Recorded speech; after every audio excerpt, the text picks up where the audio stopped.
साहित्य और ज्ञान की गहराइयों से जुड़े प्रोफेसर सत्यकेतु शांतु जी, अधिष्ठाता साहित्य अध्ययन पीठ एवं कुलानुशासक डॉक्टर BR अम्बेडकर विश्वविद्यालय दिल्ली से हैं, जो शिक्षा और संस्कृति के क्षेत्र में महत्वपूर्ण योगदान दे रहे हैं।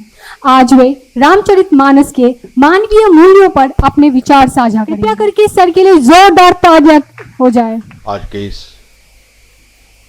कार्यक्रम में उपस्थित समस्त मंचासीन विद्वत समाज,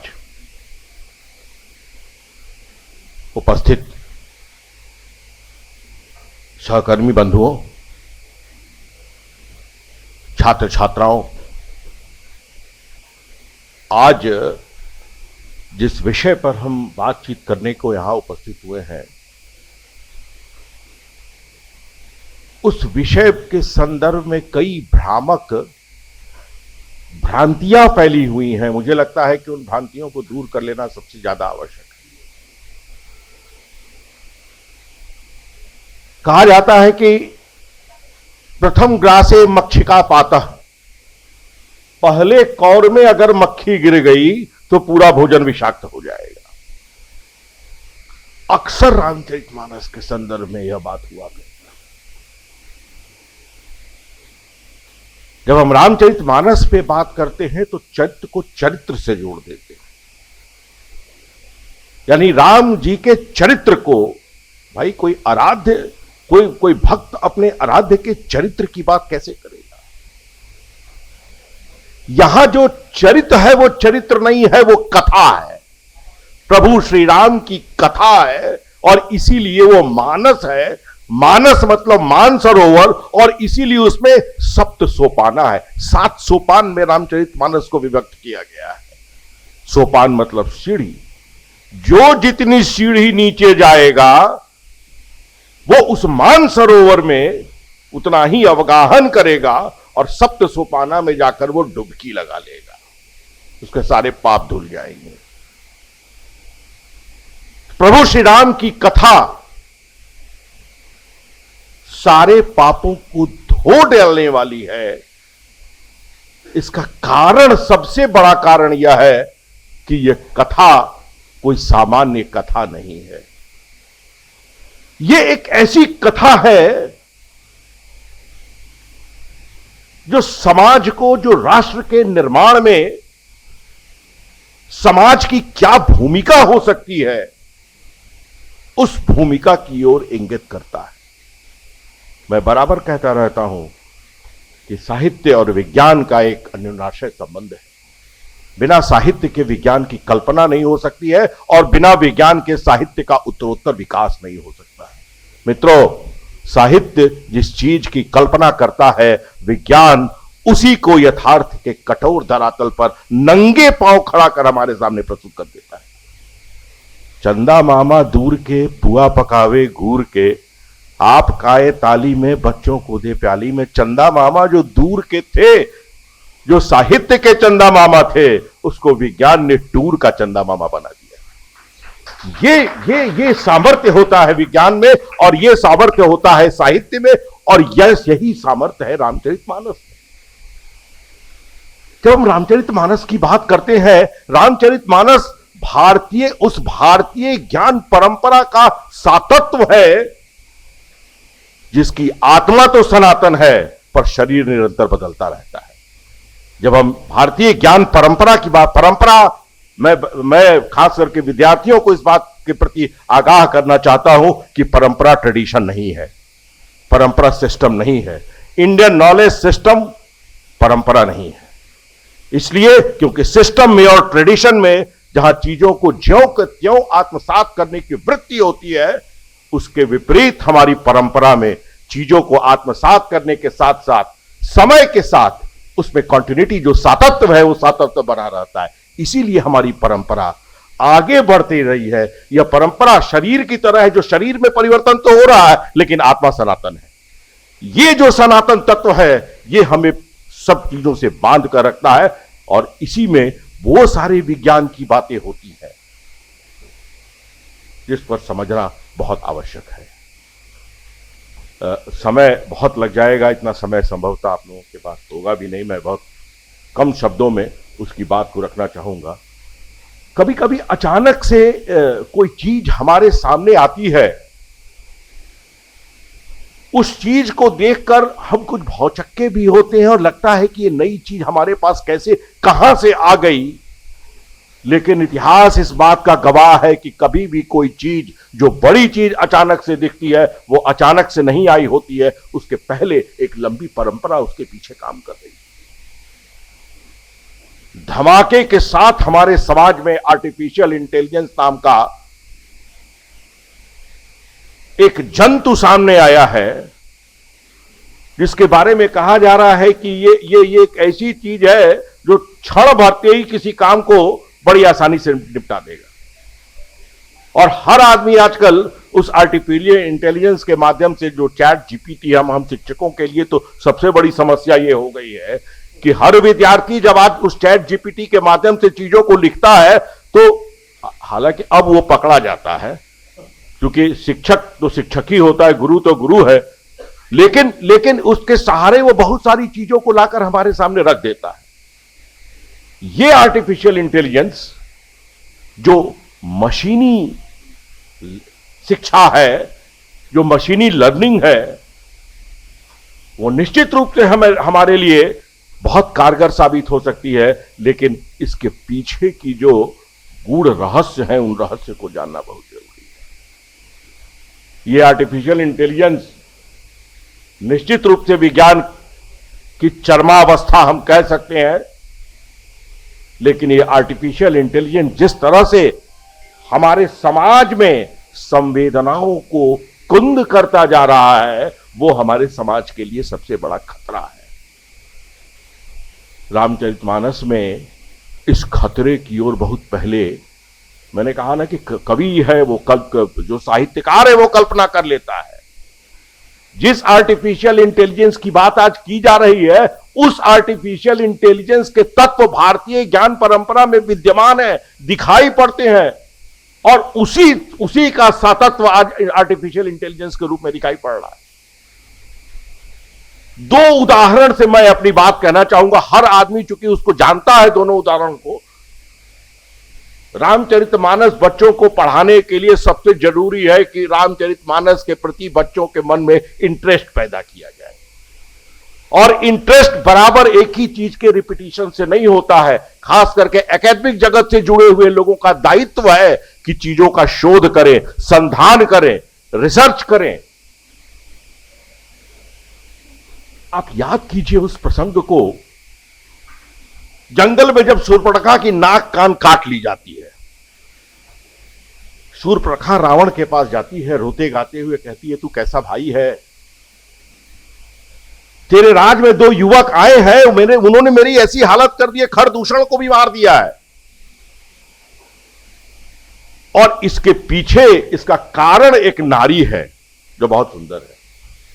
रावण मन ही मन कल्पना करता है कि उस स्त्री का तो मैं हरण करूंगा। अब यहां पर आर्टिफिशियल इंटेलिजेंस के तत्व का वो रूप शुरू होता है जिस पर ध्यान दिया जाना बहुत आवश्यक है। प्रभु श्री राम अपने आश्रम में, क्योंकि प्रभु श्री राम तो अवतरित ही हुए थे, पुरुष के मनुष्य के वेश में आए थे कि रावण का संहार करना है, राक्षसों का संहार करना है। उन्होंने सीता जी से कहा, ये पूरे के पूरे रामचरितमानस को समझने के प्रसंग को ही पलट देगा। उन्होंने सीता जी से कहा कि आज के बाद से मैं मनुष्य का रूप धारण कर रहा हूं और आपको अग्नि के संरक्षण में भेज रहा हूं। जब तक मैं राक्षसों का श्रृंगार नहीं कर ले, तब तक आप अग्नि के संरक्षण में रहेंगे। समस्या यह है कि फिर हरण किसका होता है? सीता जी तो अग्नि के संरक्षण में चली गई, तो सीता जी तो भवानी का अवतार थी, वो समझ जाती है चीजों को। तुलसीदास कहते हैं कि निज प्रतिबिंब राखितः सीता, सीता ने अपने प्रतिबिंब को वहां रखा और खुद अग्नि के समर्पण में चली गई। रावण जी सीता का हरण करता है, वो सीता का प्रतिबिंब है, सीता नहीं। आर्टिफिशियल इंटेलिजेंस में जिस तरह से व्यक्ति के प्रतिबिंब को खड़ा किया जाता है और व्यक्ति मशीन की तरह काम करता है, वो व्यक्ति स्वयं वहां नहीं होता है, उसका प्रतिरूप होता है। माता सीता वहां नहीं है, माता सीता का प्रतिरूप है। इसलिए माता सीता का प्रतिरूप है कि वो रावण के वध में राम प्रभु श्री राम की सहायता करना चाहते। ये स्त्री सामर्थ्य, स्त्री शक्ति, स्त्री के बिना पुरुष कुछ नहीं कर सकता। जब प्रभु श्री राम धनुष तोड़ने के लिए गए हैं तो सीता जी मन ही मन गणेश जी की वंदना करती हैं, शिव जी की आराधना करती हैं और कहती हैं कि हे प्रभु, जो कुछ भी मैंने आज तक आपकी पूजा की होगी उसका फल मुझे दीजिए कि इस धनुष की गुरुता खत्म हो जाए, इसका भारपन खत्म हो जाए। संभवतः अगर माता सीता नहीं होती तो शिव जी के धनुष की को तोड़ने की क्या स्थिति होती, यह कहा नहीं जा सकता है। इस बड़े काम के पीछे भी स्त्री शक्ति काम करती है। तो सीता जी अपने प्रतिबिंब के रूप में अपने को वहां स्थापित करती हैं और अग्नि के पास जाती हैं। आर्टिफिशियल इंटेलिजेंस की जो तत्व है वो तत्व यहां दिखाई देने लगते हैं। लोग रामचरितमानस को लेकर कई तरह की अनर्गल बातें करते हैं। छोटे बच्चे आते हैं और कहते हैं कि भाई मेरी मैडम ने तो बताया था कि बताओ ये तुम्हारे प्रभु श्री राम कैसे हैं, अपनी पत्नी की अग्नि परीक्षा करा दी उन्होंने। उनको यह पता ही नहीं है कि वो जिसकी अग्नि परीक्षा हुई थी वो उनका प्रतिबिंब था। उस अग्नि परीक्षा केवल यह दिखाने के लिए, समाज को, सोसाइटी को दिखाने के लिए कि मैं तो मनुष्य की तरह काम कर रहा हूं, वो तो प्रभु थे। मंथरा के प्रसंग में कई बातें आती हैं। मंथरा पर कई तरह के दोषारोपण भी किए जाते हैं। बाबा तुलसीदास स्त्री के संबंध में लेकर बिना जाने समझे उलझुल बातें की जाती है। मंथरा जैसी स्त्री का भी वो बचाव करते हैं कितनी आसानी से, और यहां भी वो आर्टिफिशियल इंटेलिजेंस के तत्व दिखाई पड़ते हैं। वो प्रतिरूप दिखाई पड़ता है, कैसे कैसे प्रतिरूप बनता है और कैसे मशीन की तरह वो काम करता है। जब राम जी का राज्याभिषेक होने की बात हुई तो सबसे ज्यादा कष्ट किसी को हुआ तो देवताओं को हुआ। उनको लगा कि अगर प्रभु श्री राम का राज्याभिषेक हो गया और अयोध्या के राजा बन गए तो जंगल कौन जाएगा, और जंगल अगर नहीं गए प्रभु श्री राम तो ये तो अवतरित हुए हैं मनुष्य के रूप में, तो राक्षसों का वध कौन करेगा। ये सारे के सारे देवता ब्रह्मा जी के पास जाते हैं। रामचरितमानस में एक कथा है, मैं अपने मन से नहीं कह रहा हूं। ब्रह्मा जी कहते हैं कि अब ये सहायता सरस्वती जी ही कर सकती है। सरस्वती जी के पास जब ये जाते हैं तो सरस्वती जी बहुत नाराज होती हैं। तो कहती हैं, देखिए रामचरितमानस की जो पंक्तियां हैं, ऊंच निवास नीच करतूती देख न जाई पराई विभूति। इनका ऊंचा निवास है, नीची करतूती है, दूसरे की विभूति को ये नहीं देख सकते हैं। आज के प्रसंग में कितनी सार्थक है ये पंक्ति, ये सब हम जानते हैं। उसके बाद सीता जी मंथरा के जिह्वा पर जाकर आसीन हो जाती है। मंथरा के जिह्वा पर आसीन होते ही मंथरा मंथरा नहीं रह जाती है, वो एक मशीन बन जाती है। और सबसे पहले वो मशीन काम करती है कि उसकी संवेदना को ही खत्म कर देती है। अब मंथरा जो काम कर रही है वो आर्टिफिशियल इंटेलिजेंस, उससे बड़ा आर्टिफिशियल इंटेलिजेंस तो शायद ही कोई होगा। सरस्वती जी के नियंत्रण में वो काम कर रही है और उनको वो काम कराना है। दुनिया की कोई ताकत उसको नहीं रोक सकती है, उसका बटन दबा दिया गया है। रात भर में ही सारी चीजें पलट जाती है। मंथरा, कैकेयी भी मंथरा को समझाने की बहुत कोशिश करती है, लेकिन कैकेयी के मन को भी वह हरण कर लेती है। आर्टिफिशियल इंटेलिजेंस चीजों को अपने प्रतिरूप तैयार करता है और जल्द से जल्द उसको काम करने के लिए प्रेरित करता है। एक बहुत बड़ी घटना देखिए आर्टिफिशियल इंटेलिजेंस को लेकर।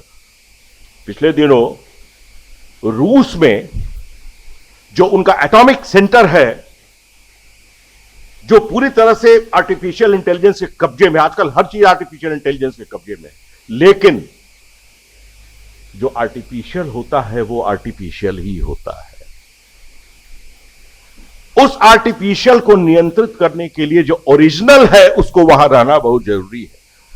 उस संयंत्र की रक्षा करने के लिए एयरफोर्स का एक बड़ा अधिकारी वहां पर खड़ा था और उसने देखा कि थोड़े दिनों एक दिन उसमें बिप बिप की आवाजें आ रही हैं और यह बिप की आवाज जब कोई व्यक्ति रूस के एटॉमिक सेंटर पर एटॉमिक अटैक करता है तो उस समय बिप की आवाजें आने चाहिए थी, जो मशीन का था। अगर वहां व्यक्ति नहीं रहा होता और उसकी रक्षा भी मशीन कर रहा होता तो आज कितना बड़ा अनर्थ हो जाता, शायद दुनिया नहीं बचती। क्योंकि वो बिप का मतलब ही है कि रूस के सारे मिसाइल फिर अमेरिका पे अटैक करते, उसके बाद क्या होता। लेकिन वहां जो एयर मार्शल था वो थोड़ी देर के लिए रुकता है, थोड़ी देर के लिए सोचता है और ठीक 30 सेकंड के बाद उसको पता चलता है कि ये जो बिप की आवाज हो रही थी सूर्य की किरणों के कारण कुछ उसमें डिफेक्ट पैदा हो गया था और ये फॉल्स था। ये संवेदना व्यक्ति की होती है। जब तक आर्टिफिशियल इंटेलिजेंस के साथ संवेदना नहीं जुड़ेगी तब तक आर्टिफिशियल इंटेलिजेंस अपने आप को उस रूप में लाकर हमारे सामने नहीं खड़ा कर सकता। और यह संवेदना हमारे साहित्य जोड़ती है इस संवेदना से, और इसी संवेदना के कारण मैं बार बार कहता हूं कि साहित्य और विज्ञान की बात, आज पायलटलेस विमान की बात हो रही है इसी आर्टिफिशियल इंटेलिजेंस के तहत। इसकी कल्पना मान लेते हैं, कल्पना ही हमने की थी, मान लिया तुलसीदास ने कल्पना ही की थी। चलत विमान कोलाहल होई जय रघुवीर कहे, सब कोई पायलट नहीं है। जब उतरते हैं अयोध्या में श्री राम, प्रभु श्री राम, तो कहते हैं भाई तुम्हारा काम हो गया, अब तुम कुबेर के पास चले जाओ। चला जाता है कुबेर के पास। अगर यह कल्पना ही है मान लीजिए, आज उसके साकार होने का समय आ गया है। तो ये जो विज्ञान की ओर उन्मुख होने की बात करती है, पूरे के पूरे भारतीय ज्ञान परंपरा, गीता के उस प्रसंग को मैं छोटा करता हूं। गीता का आरंभ ही होता है अर्जुन युद्ध के लिए तत्पर है, रथ पे है, रथ पर भगवान श्री कृष्ण उनके साथ में, उसको पता है अर्जुन को। इसके बावजूद अर्जुन के हाथ पांव शिथिल हो जाते हैं। को लगता है किससे युद्ध करूं, चाचा से, ताऊ से, बाबा से, गुरु से, किससे युद्ध करूं। यहां तो सब ऐसे हैं जिनसे मैंने कुछ सीखा है। उसके हाथ पांव शिथिल हो जाते हैं। तब ब्रेन वॉश शुरू होता है अर्जुन का। आर्टिफिशियल इंटेलिजेंस के वे तत्व फिर से सामने आते हुए दिखाई पड़ते हैं। जो नाम है, मैं इस नाम की बात नहीं कर रहा हूं, जो मूल तत्व है उसकी बात करता हूं। और गीता के अष्टादशाध्याय अंतिम में जाते जाते अर्जुन नहीं रह जाता है, अर्जुन एक मशीन बन जाता है जिसके सामने के उसका टारगेट है। अब उसके टारगेट के सामने कोई भी आएगा वो उससे बच नहीं पाएगा। गीता का समाहार, महाभारत समाहार होता ही है, सब कुछ समाप्त हो जाता है। सब कुछ को समाप्त करने से अगर बचाना है तो भारतीय ज्ञान परंपरा के सातत्य में जो संवेदना है, मुखरित हुई है, उस संवेदना पर हमें ध्यान देना बहुत आवश्यक है। वरना यह आर्टिफिशियल इंटेलिजेंस सुरसा की भांति सब चीज को लीलने को तैयार है। इसलिए हमें बिल्कुल सावधान होना चाहिए। आप लोगों ने मुझे कुछ कहने का मौका दिया, इसके लिए बहुत बहुत धन्यवाद।